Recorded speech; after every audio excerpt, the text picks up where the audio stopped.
This is the NBC University Theater, bringing you a full-hour dramatization of Charles Dickens' immortal Pickwick Papers, starring Charles Coburn as Mr. Pickwick.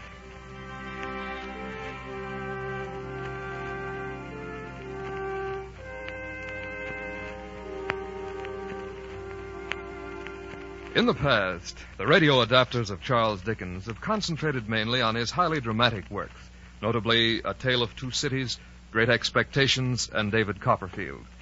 Today, however, we tap another resource of the brilliant English novelist, his humor. We draw our script from the book known as The Posthumous Papers of the Pickwick Club, and particularly from that section which deals with the trial of Bardell versus Pickwick, one of the most celebrated legal actions of all literature. And to portray Mr. Pickwick, we have invited an actor of major stature. Here now is Charles Coburn, starring in the Pickwick Papers.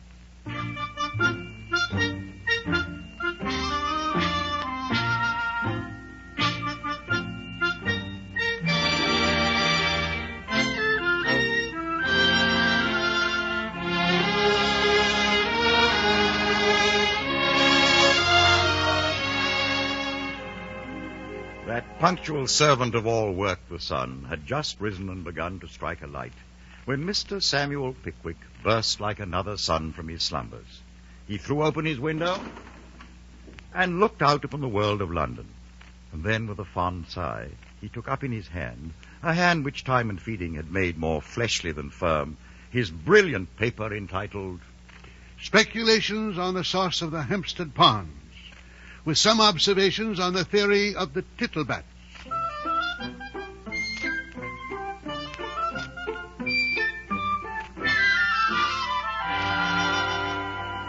Having given vent to this beautiful expression, Mr. Pickwick summoned young Tommy, the small son of his landlady. Will you be a good lad, Tommy, and take this message to Mr. Samuel Weller? Whereupon Mr. Pickwick proceeded to put himself into his clothes. What a study for an artist.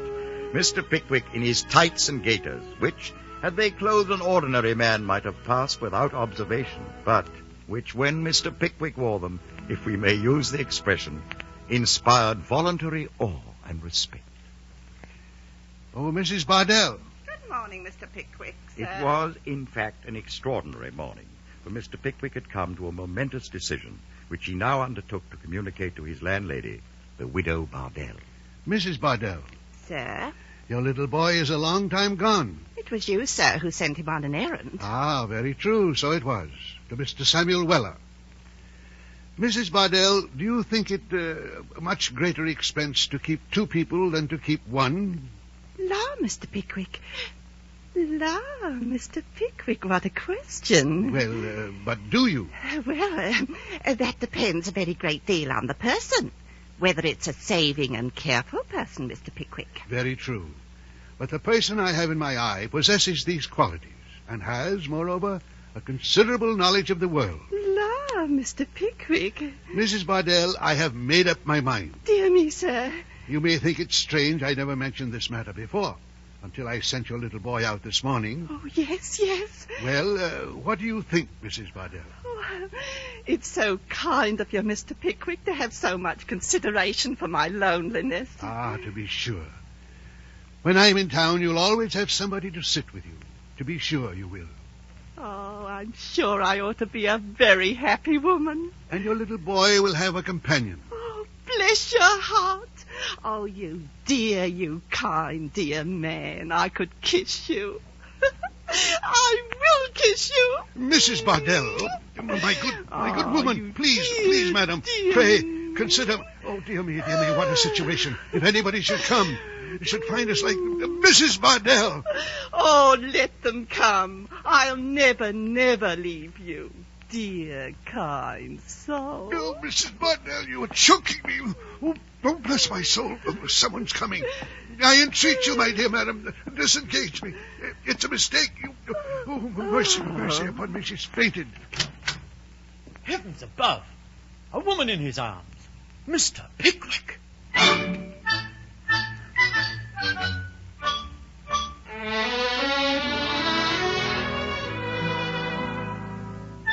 What a situation, my dear listener. There stood the innocent Mr. Pickwick with a lovely burden in his arm, speechless, motionless, gazing vacantly on the countenance of Mr. Tupman, Mr. Winkle, and Mr. Snodgrass, his dearest friends, his incredulous friends.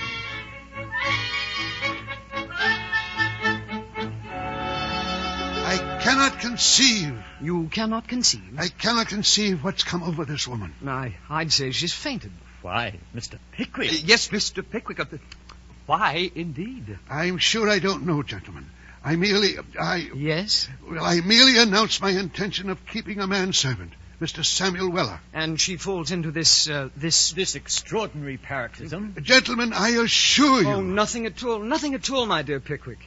If you will allow us, we'll remove Mrs. Bardell to a, shall we say, more suitable place? Oh, thank you, my dear Tupman. Thank you, Mr. Winkle. Mr. Snodgrass. Oh, don't mention it. Glad to, sir. There's a man waiting in the corridor. Oh, it must be Mr. Weller. We'll send him in. She's rather heavy. Gently, my dear Snodgrass, gently.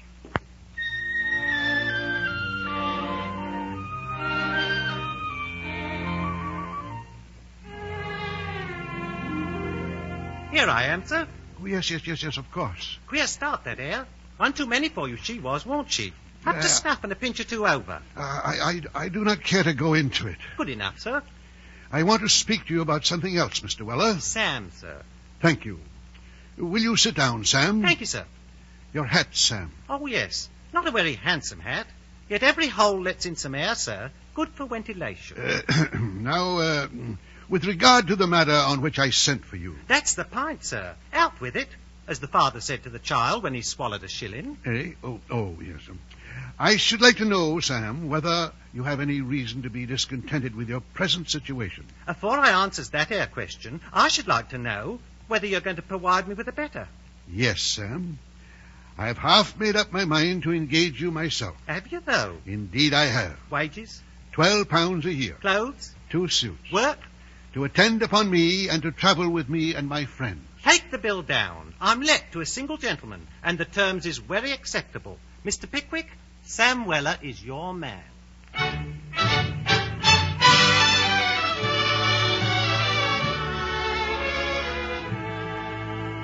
Thus, on a single eventful day, my dear listener, no less than an epoch in the life of Mr. Pickwick and in this history, Mrs. Bardell fainted with ill-conceived anticipation, and Mr. Samuel Weller found a position.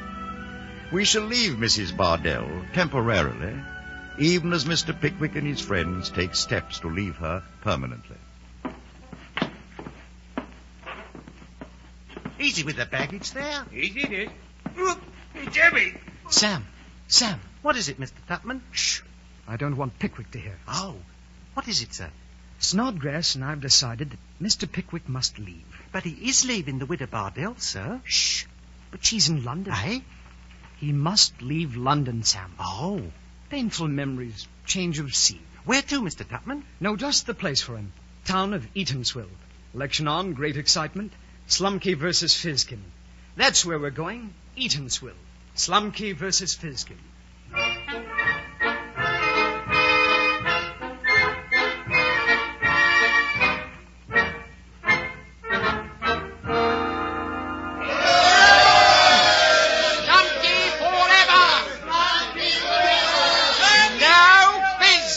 Certainly not.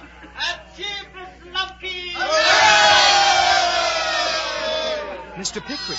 Yes, Mr. Tupman. Who is Slumkey? I'm sure I don't know. But you cheered him. Did I, Mr. Tupman? You did, sir. Well, on these occasions, it's always best to do what the mob do. But Mr. Pickwick. Yes, Mr. Tupman. Suppose there are 2 mobs. Why then, Mr. Tupman, shout with the largest mob.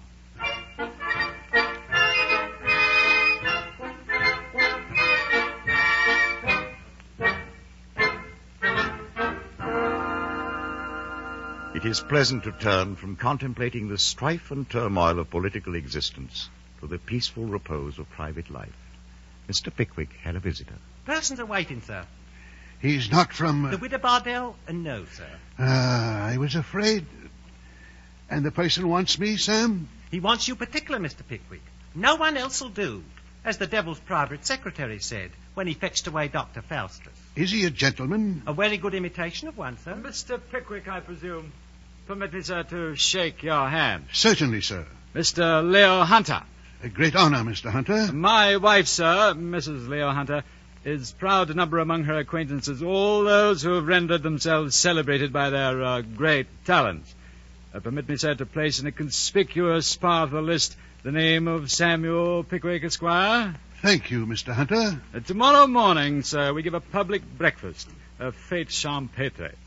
May we have the gratification of seeing you there? With great pleasure. When I inform Mrs. Hunter that remark fell from your lips, sir, she will indeed be proud. Poetically proud. Oh, your wife is a poet? Oh, she dotes on poetry, sir. Have you met with her ode to an expiring frog? No, I don't think I have. You astonish me, sir. Permit me. Can I view thee panting, lying on thy stomach without sighing? Can I unmoved see thee dying on a log, expiring frog? Beautiful. Very beautiful. You may tell the lady I shall be there. Barring the widow Bardell, sir. Eh? No nonsense, Sam. Mr. Hunter, pray inform your wife we can hardly wait for tomorrow.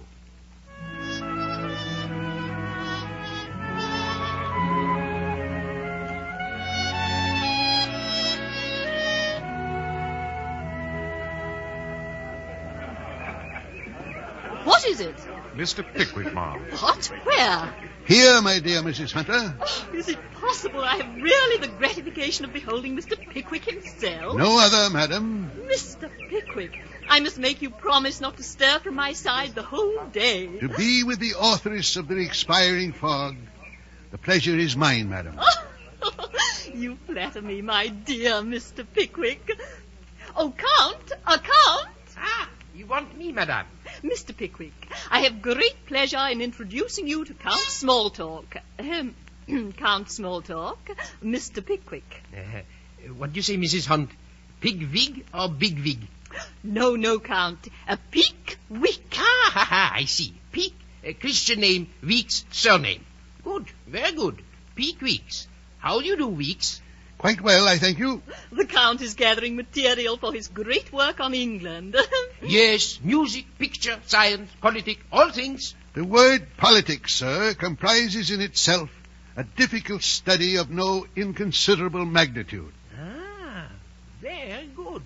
Fine words to begin a chapter. Chapter 47, politics. The word politic surprises by himself. Mr. Pickwick, What is it, Sam? a letter, sir.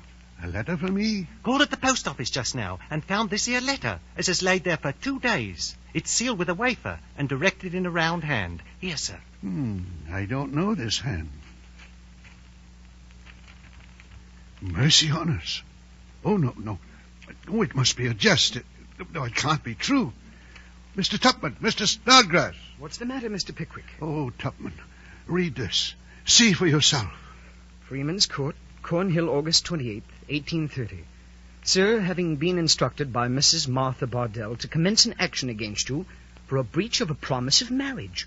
Oh, never. For which the plaintiff lays her damages at £1,500. What? We beg to inform you that a writ has been issued against you in the suit in the Court of Common Pleas, and request to know by return of post the name of your attorney in London, who will accept service thereof. We are, sir, your obedient servants, Dotson and Fogg. It's a conspiracy, Tupman. Yes. A base conspiracy. Indeed it is. Between these two grasping lawyers, Dotson and Fogg.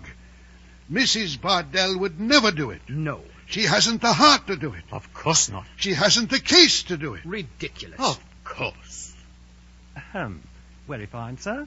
What are you going to do? Do? Do? I thought so. Very well, sir. I'll pack your things for London.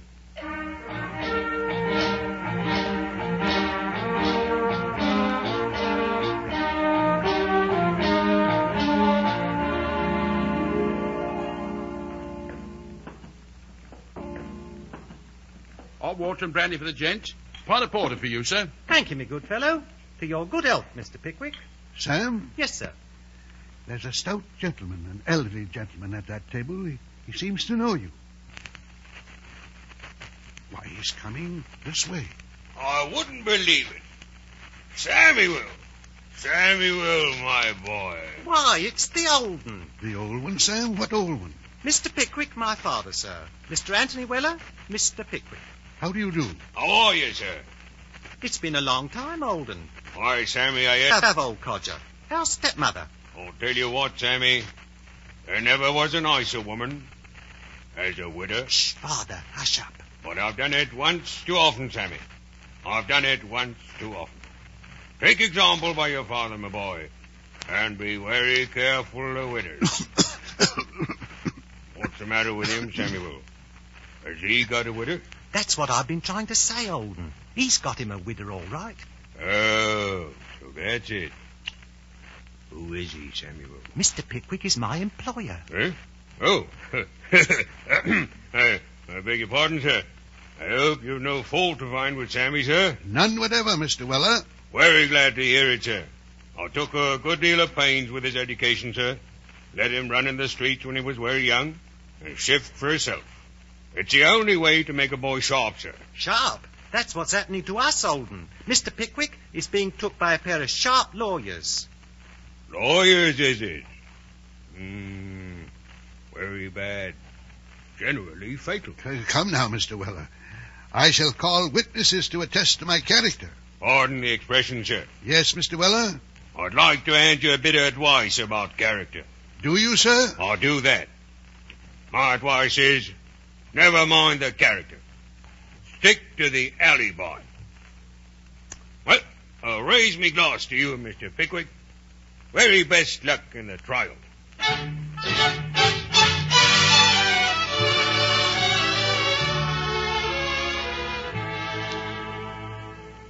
Bardell against Pickwick.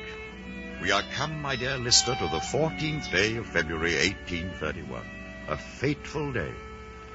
The galleries are crowded with spectators. A numerous muster of gentlemen in wigs are in the barristers' seats. Mr. Justice Sterley is nodding peacefully on the bench, and the 12 honest men and true dozing in the jury box. And Mr. Pickwick is deep in conversation with the estimable Mr. Weller. Sam, Yes, Mr. Pickwick? why are you staring at the jury? Well, I hope that Herr Foreman has had himself a good breakfast. Bless my soul. Why do you hope that, Sam? A good breakfasted juryman is a capital thing to get a hold of, sir. Is that so, Sam? Yes, sir, it is. A hungry jury always finds for the plaintiff. But, Sam, what difference does that make? I'm entirely innocent. Begging your pardon, Mr. Pickwick, too innocent. I still hopes they's been very properly breakfasted. Silence! Silence! His Honor, Mr. Justice Sterley. Bardell against Pickwick. Who is appearing for the plaintiff, Mrs. Bardell? I am, my lord. Sergeant Busford. Very good. Who is with you, Sergeant Busford? Mr. Skimpin, my lord. Very good. Who is appearing for the defendant, Mr. Samuel Pickwick? I appear for the defendant, my lord. I see. Anybody with you, Brother Snubbin? Mr. Funky, my lord. Very good. Sergeant Busfuzz and Mr. Skimpin for Mrs. Bardell, and appearing for Mr. Pickwick, Brother Snubbin and Mr. Monkey. I beg your lordship's pardon. Funky. What I said, sir. Monkey. Sergeant Busfuzz, Yes, my lord. is counsel for the plaintiff ready? We are, my lord. Then kindly proceed, sir. My lord, gentlemen of the jury, this is an action for a breach of promise of marriage in which the damages are laid at £1,500. The plaintiff, gentlemen, is a widow. Yes, gentlemen, a widow. Counsel, Yes, my lord. how did the plaintiff become a widow? Through the decease of her husband, my lord. The jury will note that fact. Proceed, counsel. And so, gentlemen, the widow Bardell shrunk from the world and courted the retirement and tranquility of Goswell Street. And in her front parlor window, she placed a written placard bearing this inscription. Can the jury read the inscription? No, my lord. Read it for them, counsel. Yes, my lord. This inscription, gentlemen. Apartments furnished for a single gentleman. Enquire within. The jury will note that fact. Go on, sir. I entreat the attention of the jury once again to the wording of this document. Apartments furnished for a single gentleman. I ask you a question now. What was Mrs. Bardell's opinions of the opposite sex? Very important point, counsel. Thank you, my lord. Her opinion, gentlemen, confidence. She had no fear. She had no distrust. She had no suspicion. All was confidence and reliance. A very strong statement, sir. But susceptible of proof, my lord and gentlemen of the jury. Why? Because the late Mr. Bardell was a man of honor, a man of his word. And Mr. Bardell was once a single gentleman himself. The jury will take note of that fact. Yes, by all means, gentlemen, take note of it. Take note of the fact that Mrs. Bardell said to herself, I, a widow with an orphan child, I, Mrs. Bardell, will look for protection, for assistance, for comfort, for consolation. And from whom? From whom do I ask? From a single gentleman. For that was what Mr. Bardell was when he won my young and untried affection. Silence! Proceed, counsel. Actuated by this beautiful and touching impulse, among the best impulses of our imperfect nature, gentlemen, this lonely and desolate widow dried her tears, furnished her first floor, caught the innocent orphan to her maternal bosom, and put the bill up in her front parlor window. And, my lord, Yes, the counsel. serpent was on the watch. A being, oh, gentlemen, a being erect on two legs, and bearing all the outward semblance of a man, knocked at the door of Mrs. Bardell's house. He inquired within. He took the lodgings. He entered into possession of them. And, gentlemen of the jury, this serpent, this monster, was the defendant who sits there, that villain, Mr. Pickwick. I can't keep silent. Sit down, Mr. Pickwick. In the name of heaven. That gentleman is a foul liar. My dear Mr. Pickwick, do you wish to address the court? You contemptible slanderer, I shall have you. Sit down, sir. He's trying to provoke you into contempt of court. Please sit down. That's better. For heaven's sake, Mr. Pickwick, if you have to writhe, writhe in silence. Call Elizabeth Clappins. The nearest usher called for Elizabeth Tuppins. Another one at a little distance off demanded Elizabeth Jupkins, and a third rushed in a breathless state into King Street and screamed for Elizabeth Muffins until he was hoarse. Finally, Elizabeth Clappins took the stand and was questioned. Do you recollect, Mrs. Clappins, being in Mrs. Bardell's back stairs on one particular morning in July last, when she was dusting Mr. Pickwick's apartment? Yes, my lord and jury, I do. What were you doing on the back stairs, ma'am? My lord and jury, I will not deceive you. You'd better not, ma'am. I was there unbeknown to Mrs. Bardell. Indeed.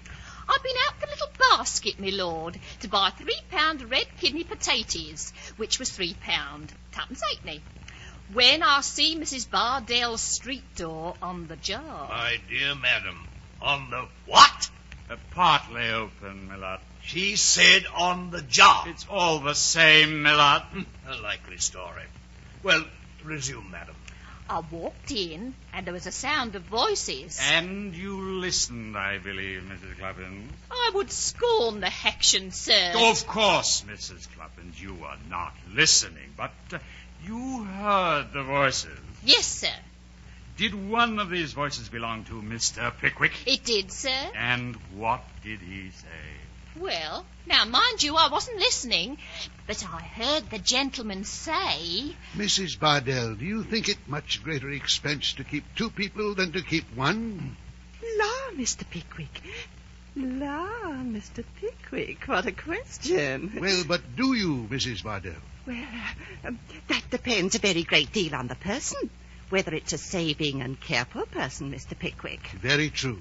But the person I have in my eye possesses these qualities. La, Ah, Mr. Pickwick. Mrs. Bardell, I have made up my mind. Oh, Mr. Pickwick, it's so kind of you to have so much consideration for my loneliness. I'm afraid it looks very bad, Mr. Pickwick. But you know she misunderstood me. They'll never believe it. They must, sir. I meant only that I was engaging a manservant. I was employing Sam Weller. Silence! Silence in this court! Thank you, Mrs. Cluffins. If the court pleases, my associate, Mr. Skimpin, will continue the questioning of the next witness. Come forward, Mr. Skimpin. Thank you, my lad. Who is your next witness, sir? Call Nathaniel Winkle.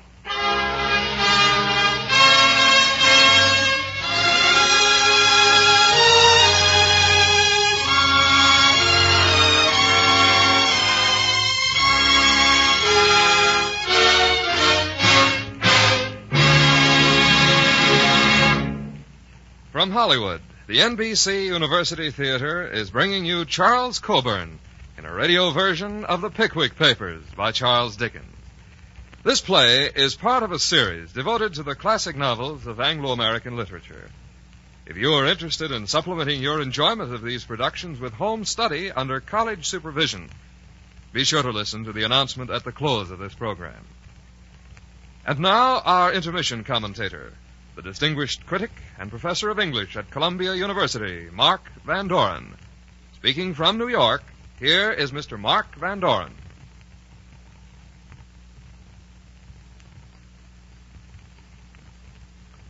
The Pickwick Papers was Dickens's first great book.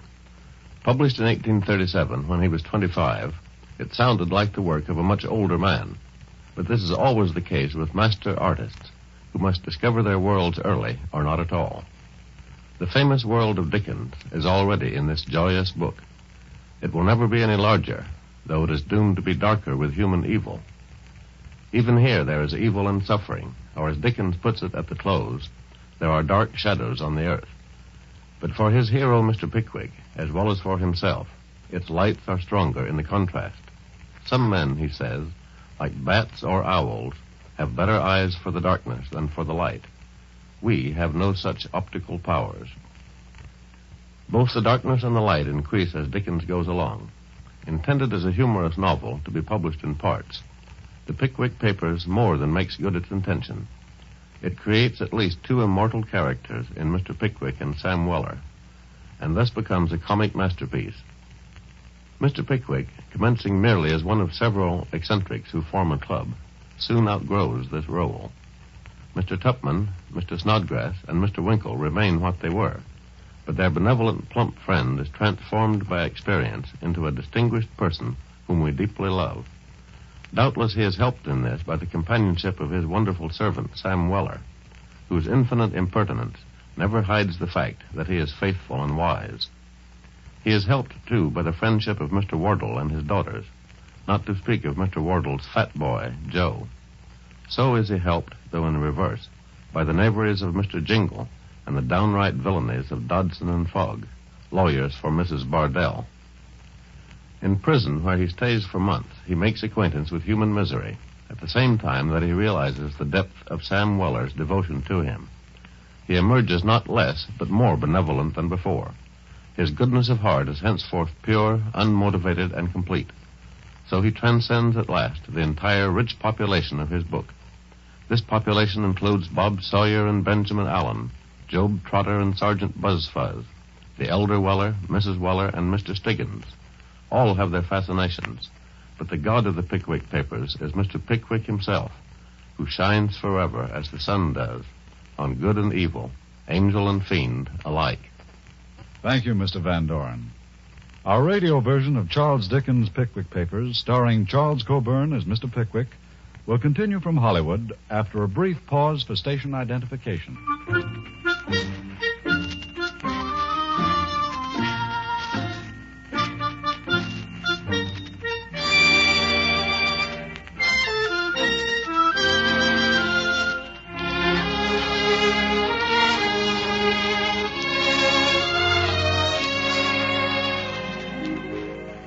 Nathaniel Winkle sat in the witness box and was duly examined by Mr. Skimpin. who, being a promising young man of 2 or 3 and 40, and anxious to confuse a witness notoriously predisposed in favor of the other side, began as follows. Now, sir, you have the goodness to let his lordship and the jury know your name. Winkle. What's your Christian name? Nathaniel Winkle, sir. Daniel, eh? Any other name? Nathaniel, sir. My lord, I mean. Nathaniel, Daniel, or Daniel Nathaniel? No, my lord. Only Nathaniel. Not Daniel at all. What did you tell me it was Daniel for then, sir? I didn't, my lord. You did, sir. How could I have got Daniel on my notes unless you told me so, sir? My lord, Mr. Winkle has a rather short memory. Now, Mr. Winkle, attend to me, if you please, sir. I believe you are a particular friend of Pickwick, the defendant, are you not, sir? I have known Mr. Pickwick now as well as I recollect at this moment. Come, sir, yes or no, if you please. Yes, I am a friend of Mr. Pickwick. Yes, you are, and why couldn't you say so at once, sir? And now have the goodness to tell the gentlemen of the jury whether you also know the plaintiff. I don't know her, but I've seen her. Well, then, did you see her on one particular morning in the month of July last? Yes, sir. Under what circumstances, Mr. Winkle? I was calling on Mr. Pickwick with my friends, Mr. Topman and Mr. Snodgrass. Are they here? Yes, they are. They're over there. Pray attend to me, Mr. Winkle, and never mind your friends. Now, sir.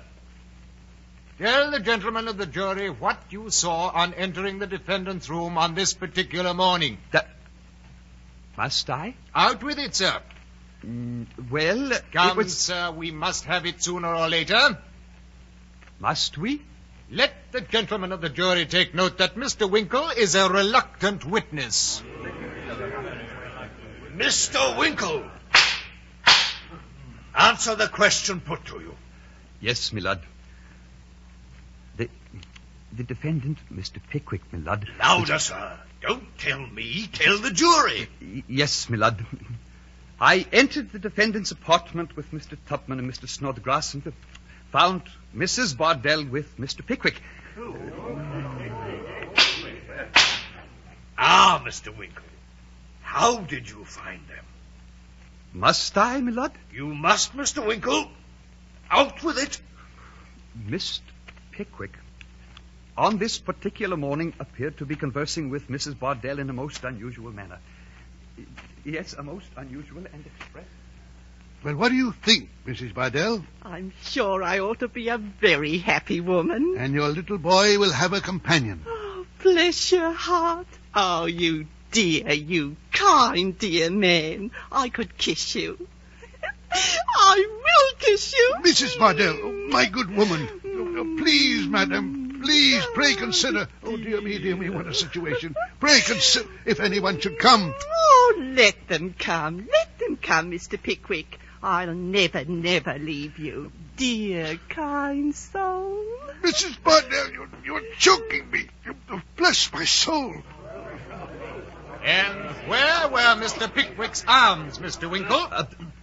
Around Mrs. Bardell. Where, Mr. Winkle? Around where? Around her waist, sir. But she'd fainted, sir. Irrelevant. His arms were around her waist. But I tell you she had fainted, sir. I didn't ask that. Now, Mr. Winkle, be careful. Yes, sir. Will you undertake to swear that Pickwick did not say on the occasion in question, "My dear Mrs. Bardell, you're a good creature. Compose yourself to this situation," or words to that effect? I didn't understand him, sir. Will you swear that Mr. Pickwick did not make use of the expression I have just quoted? But he didn't, I'm sure. Sure enough to swear he did not, Mr. Winkle? No, I can't swear to it, of course, but... That's enough. My lord and gentlemen of the jury, Mr. Winkle will not swear that Mr. Pickwick did not use the words I have just quoted. Great excitement. Mr. Winkle left the box unhappily with a dismal glance at Mr. Pickwick, while the court called Samuel Weller. What's your name, sir? Sam Weller, my lord. Do you spell it with a V or a W? That depends upon the taste and fancy of the speller, my lord. I spells it with a V. Quite right, too, Samuel. Put it down a wee, my lord. Put it down a wee. Who is that? Who dares address the court? Usher, bring that person down here immediately. Sorry, my lad. The person is not to be found. Mr. Weller, Do you know who that was, sir? I rather suspect it was my father, sir. If he's found, I shall have him committed instantly. Counsel, take your witness. Now, Mr. Weller, Now, sir. I believe you were in the service of Mr. Pickwick, the defendant in this case. Yes, I am in the service of that here gentleman. And a very good service it is. Oh, little to do and plenty to get, I suppose, hmm? Oh, quite enough to get, sir. As the soldier said when they ordered him 350 lashes. You must not tell us what the soldier or any man said, sir. It's not evidence. Very good, my lord. Do you recollect anything particular happening on the morning when you were first engaged by the defendant? Yes, sir, I do. Aha! Have the goodness to tell the jury what it was. I had a regular new fit out of clothes. That was a very uncommon circumstance with me in those days. You'd better be careful, sir. So Mr. Pickwick said at the time, my lord. I was very careful of that here suit of clothes, my lord. Mr. Weller. Yes, my lord. Never mind. Proceed, counsel. Do you mean to tell us, Mr. Weller, that you saw nothing of this fainting on the part of the plaintiff in the arms of the defendant, Pickwick? Certainly not. I was in the passage, not in the room. Ah, attend me, Mr. Weller. You were in the passage, and yet saw nothing. Have you or haven't you a pair of eyes, Mr. Weller? Yes, I have a pair of eyes, and that's just it. Yes? If they was a pair of patent double-million magnifying gas microscopes of extra power, perhaps I might be able to see through a flight of stairs and a door. But being only eyes, you see, my vision's limited. Got you there, counsel. Mr. Weller? Yes, sir? Never mind, Mr. Weller. You must step down. Would any other gentleman like to ask me anything?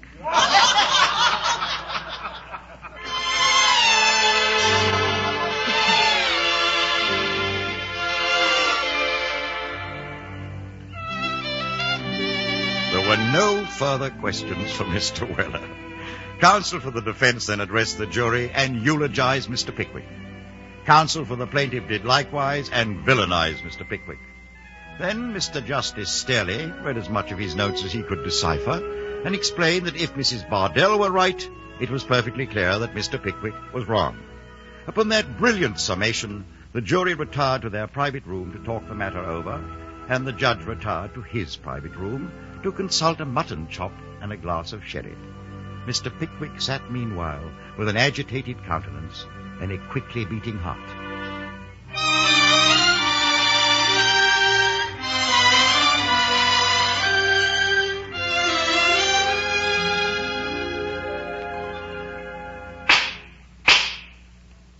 Gentlemen, are you all agreed upon your verdict?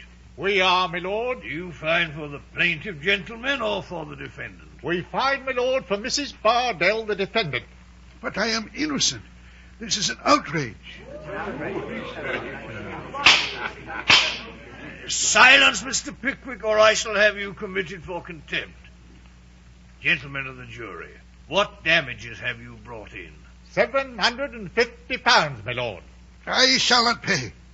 I have not a single farthing. I shall pay nothing.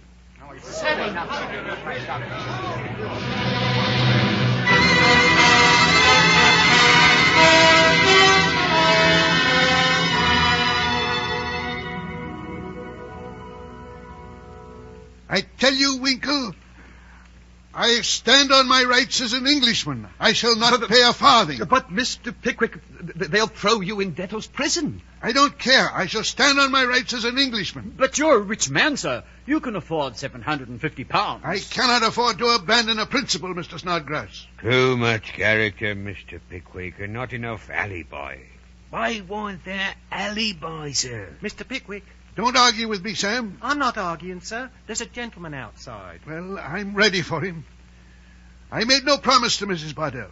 I breached no promise to Mrs. Bardell. I shall pay no damages to Mrs. Bardell. Show the gentleman in. I'm ready. Oh, why won't there alibi?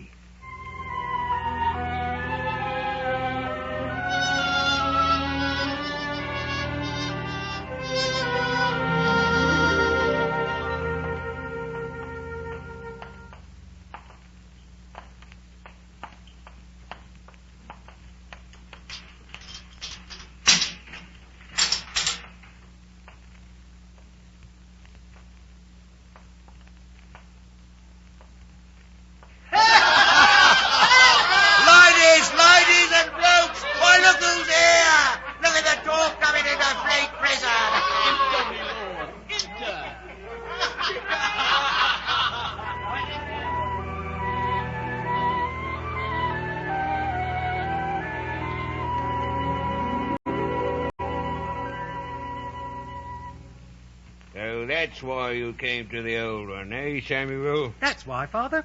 Poor critter. He can't stop there by himself without nobody to take his part. It can't be done, Samuel. It just can't be done. Of course it can't. I knowed that before I came. Why, they'll eat him up alive. Yes. It oughtn't to be, Samuel. No. Don't you see any way of fixing it? No, I don't, Samuel. It's no thoroughfare, Samuel. I'm stopped. Well, I'm not. If we can't bring him to me, we bring me to him.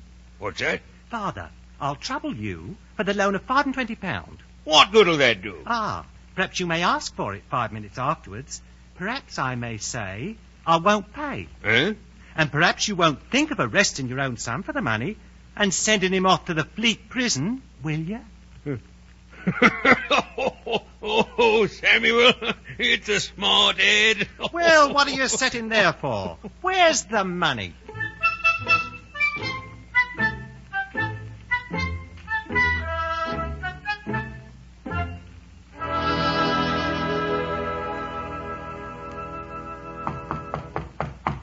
Come in.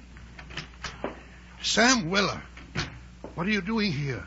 A day with melancholy, sir, as the little boy said when his school missus died. Welcome me, Mr. Pickwick. Welcome me to the college. What's this nonsense? As the lady said to the doctor, I'm confined. What's that? I was arrested this very afternoon, Mr. Pickwick. Arrested for debt. You, Sam? You arrested for debt? Bless my heart and soul. Yes, sir. Arrested by a malicious, bad-disposed, worldly-minded, spiteful, vindictive creature for the debt of £25. Well, we must pay it back at once. Very much obliged, sir, but he don't deserve it. I can't have you stay here. And I can't have you stay here. But, Sam, I'm here for a principle. So am I. If you stay, I stay. That's my principle. But, Sam... Beg your pardon, Mr. Pickwick. You're a wasting wind. Sam Weller leaves when Mr. Pickwick leaves. And not afore.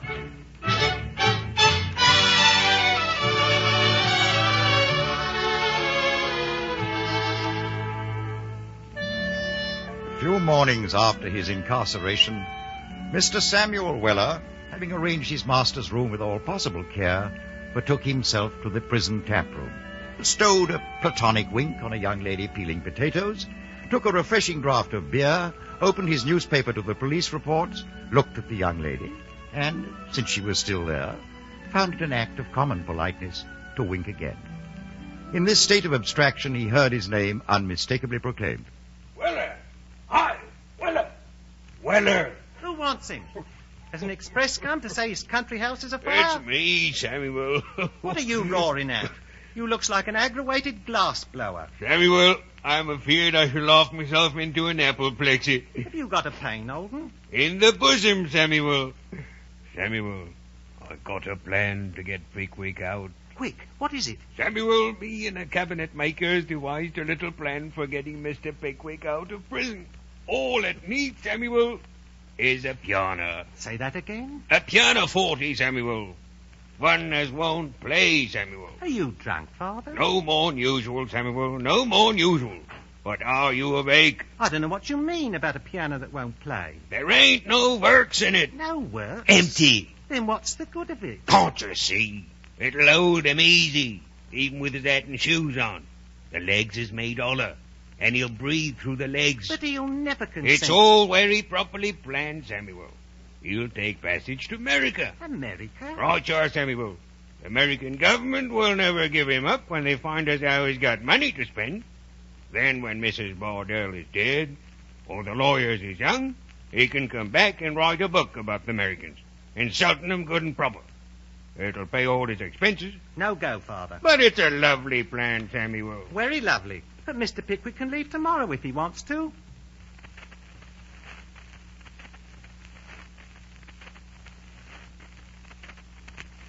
All he has to do is to pay the verdict. And why in capital H, don't he? Principle. Principle. There it is, Sam. What he needed was less principle at the trial and more alibi. Well, anyhow, it's no go. Something else will have to be found. And pray the Lord it's soon. Aye, the gentleman is looking badly, Samuel. Very badly. Gentleman? Father, is that what you said? He's an angel. A blooming angel in tights and gaiters. It's a breaking my heart. Something's got to be done.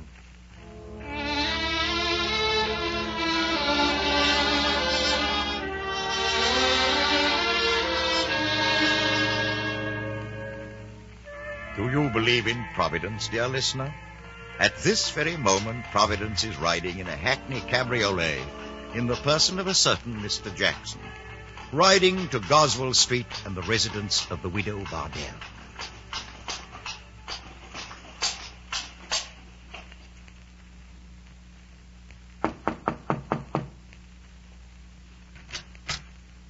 Why, it's the gentleman from the lawyers. Come in, Mr. Jackson. Won't you please come in? Thank you, Mrs. Bardell. I will. Surely Mr. Pickwick can't have paid the damages. No, Mrs. Bardell. Offered marriage? That he hasn't, madam. An important matter has come up, Mrs. Bardell, very urgent. Can't be postponed on any account. There's a coach waiting at the door.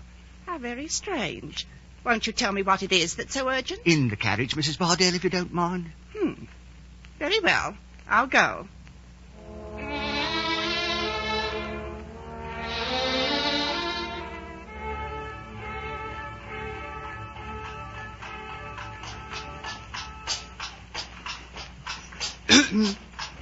Now, Mrs. Bardell. Yes, Mr. Jackson? A sad thing about my firm, madam. Sad, Mr. Jackson? Very sad, madam. They've been put to a good deal of costs in the matter of Bardell against Pickwick. Have they? They have, madam. Your bill of costs, I mean. I have no bill, Mr. Jackson. My case was accepted on speculation. Why, you must get a loss now and then, you know. Madam. Yes? After the trial, you signed a certain paper. Why, of course. I signed it, a matter of form. Certainly, quite a matter of form. Driver, you may stop here. But this isn't the address of the law firm. This is... Fleet Prison, madam. Mr. Jackson, what is the meaning of this? Ask the goodness to step out, Mrs. Bardell. How dare you? Madam, you signed the paper, did you not? Yes, but... Did you read the form, madam? No, but they told me I... Madam, in that little paper, you bound yourself to pay the cost of the trial in the event of non-collection from Mr. Pickwick. Mr. Jackson, you can't possibly do this to me. Please, Mr. Jackson. The law is the law, madam. In my hand, I have an execution on Cognovit for costs. Madam, Fleet Prison. Oh...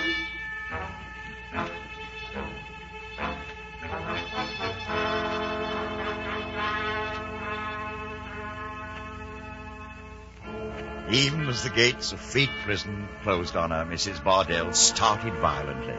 And there, witnessing the sight, stood Mr. Samuel Weller taking his nightly allowance of air. I am ashamed to say, dear listener, that Mr. Weller for once was ungentlemanly. He took his hat off with mock reverence. You there. Don't bother the woman. She's just come in. I like to bother her. She's come to gloat over Mr. Pickwick. No, she's come to stay. Say that again? She's come to stay. She's a prisoner. A prisoner? What for? Speak up, man. Dodson and Fogg. Execution on Cognovit for costs. What do you know? Turnkey, I'd like to send a little message.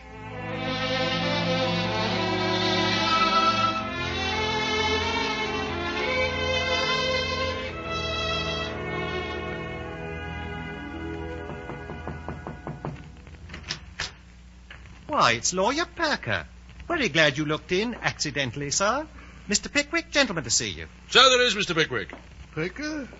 Glad to see you. But what are those papers, Mr. Perker? The papers in Bardell and Pickwick, sir.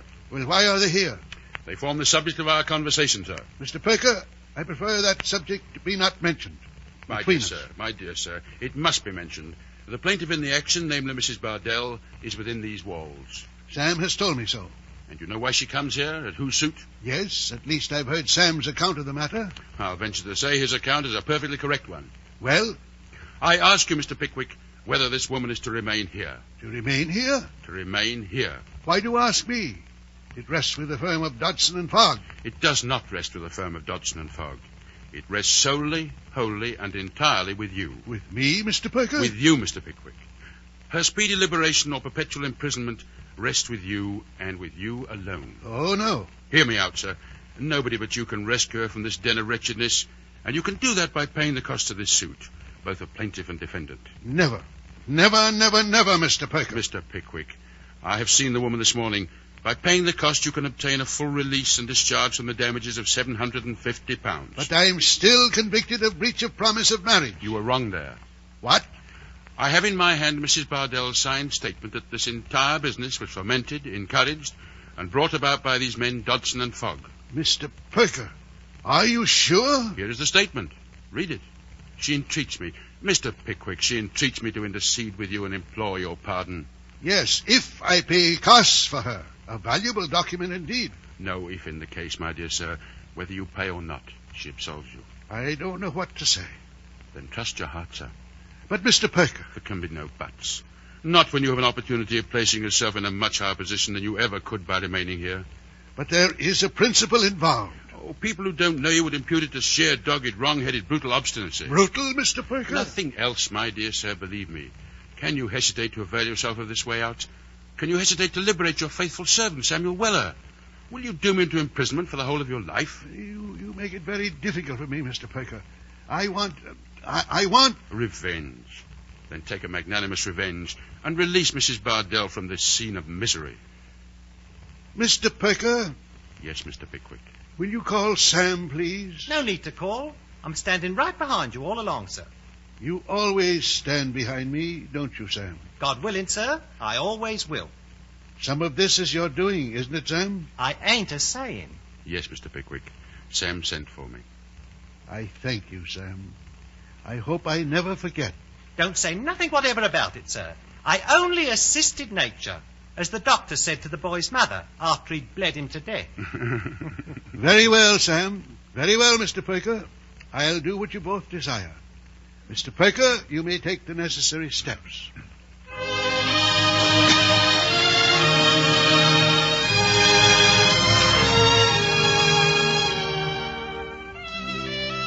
Mr. Perker took the necessary steps for Mr. Pickwick and Mrs. Bardell, and Anthony Weller took the necessary steps for Sam Weller.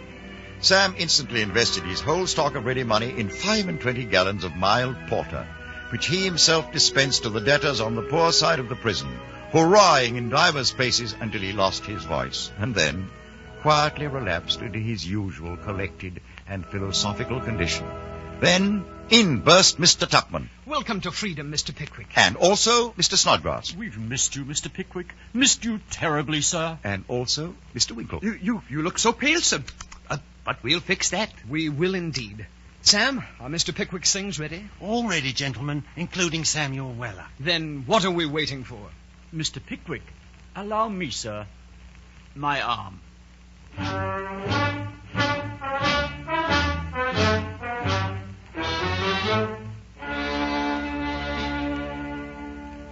Ah, Mr. Anthony Weller. Good of you to come to see us. Well, it's been months since you was released from prison, sir. It came in my mind to pay you and Sam a little visit. A coincidence. Had you not come, I should have sent for you. What's that? Mr. Weller, did you happen to see a young girl when you came in just now? Yes, I see a young gal, Mr. Pickwick. Candidly, Mr. Weller, what did you think of her? I thought she was very plump and well made, sir. So she is. And what did you think of her manners? Very pleasant, sir. Mr. Weller, that young person is attached to your son. To Samuel Weller? Yes, Mr. Weller. Oh, Samuel must be careful. Very, very careful. How do you mean, sir? Very careful he ain't led away in an innocent moment to say anything as may lead to a conviction for breach. Yes, sir. I was married that way myself, sir. And the consequence of that little maneuver was Sammy. You misunderstand me, sir. That young person is not only attached to your son, but your son is quite attached to her. This here's a pretty sort of thing to come to a father's ears. Oh, is the lady a widow? No, Mr. Weller.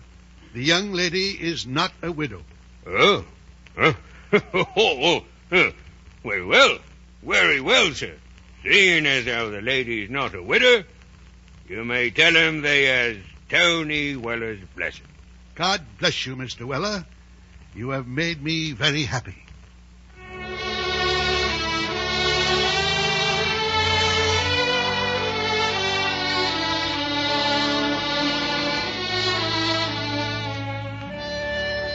let us leave our old friend in one of those moments of unmixed happiness which cheer our transitory existence.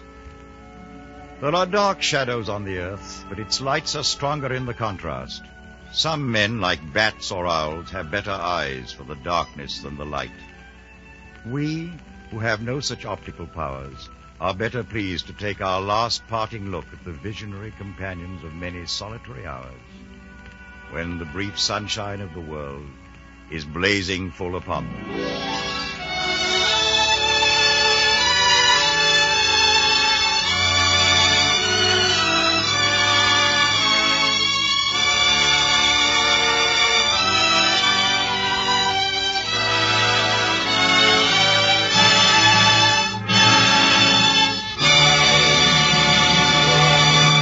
You have been listening to The Pickwick Papers, an NBC University Theater production of the Charles Dickens novel starring Charles Coburn as Mr. Pickwick. Next week at the same time, we will bring you another classic of Anglo-American literature, The Marble Faun by Nathaniel Hawthorne. The present semester of the NBC University Theater is devoted to the classics of Anglo-American literature from the time of Henry Fielding to that of Henry James. If you wish, you may learn more about these authors and their works by enrolling in the college-supervised courses now being offered in connection with the NBC University Theater. The University of Tulsa in Oklahoma, Washington State College, and Kansas State Teachers College have now completed their plans for offering such a course in the coming months, thus joining the University of Louisville, whose established home study plan is already serving listeners in another area of the nation. For information, then, as to how you may enhance your knowledge through these courses, write to the NBC University Theater in care of the University of Louisville, Kentucky, Washington State College, Pullman, Washington, the University of Tulsa, Oklahoma, or Kansas State Teachers College, Pittsburgh, Kansas. I'll repeat that. For information, write to the NBC University Theater in care of the University of Louisville, Kentucky, Washington State College, Pullman, Washington, the University of Tulsa, Oklahoma, or Kansas State Teachers College, Pittsburgh, Kansas.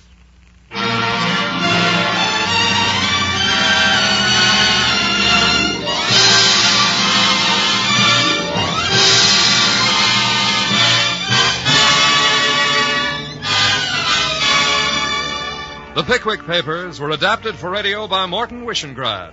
Our intermission commentator was Mark Van Doren. Starred as Mr. Pickwick was Charles Coburn, who will soon be seen in the Universal International production The Western Story, co-starred with Yvonne DiCarlo. Our cast included Ramsey Hill, Norma Varden, Grace Stafford, John Frazier, Tom McKee, Nelson Welch, Whitfield Connor, Booth Coleman, Donald Morrison, Eric Snowden, Pat Ahern, Crawford Kent, Queenie Leonard, Ben Wright, Carl Harbord, Raymond Lawrence. Your announcer, Don Stanley. The original musical score was composed and conducted by Dr. Albert Harris. The director of the NBC University Theater is Andrew C. Love. Next week, be with us again for the NBC University Theater dramatization of Nathaniel Hawthorne's The Marble Faun, starring Lynn Barry.